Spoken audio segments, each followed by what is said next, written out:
Nananatili naman o napanatili ng Bagyong Tino ang lakas nito habang patuloy na nagdudulot ng banta sa hilagang bahagi ng Palawan. Alas 5 ng umaga o 5 a.m. bulletin ng Pag-asa, huling na monitor ang bagyo sa bahagi ng Linapakan, Palawan. Taglay nito ang lakas ng hangin ng 120 kilometers per hour at bugso na aabot naman sa 165 kilometers per hour. Kumikilos ito papuntang Kanlurang, hilagang Kanluran sa bilis na 15 kilometers per hour. Samantala nakataas naman ang signal number 4 sa northernmost portion ng Palawan, partikular na sa El Nido, Taytay at Araceli.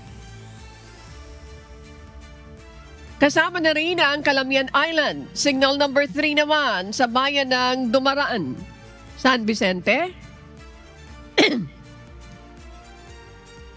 Rojas at Cuyo Island sa ilagang bahagi ng Palawan, habang signal number 2 sa southern portion ng Occidental Mindoro, southern portion ng Oriental Mindoro, central portion ng Palawan, Cagayancillo Island at Caluya Islands. Signal number 1 naman sa nalalabing bahagi ng Occidental Mindoro, kasama na ang Lubang Islands, nalalabing bahagi ng Oriental Mindoro, kanlurang bahagi ng Romblon, southern portion ng Palawan, kasama na ang Kalayaan Islands, Aklan, nalalabing bahagi ng Antique, central at western portions ng Capiz, central at southern portions ng Iloilo, kasama na ang Guimaras sa rehiyon ng Visayas.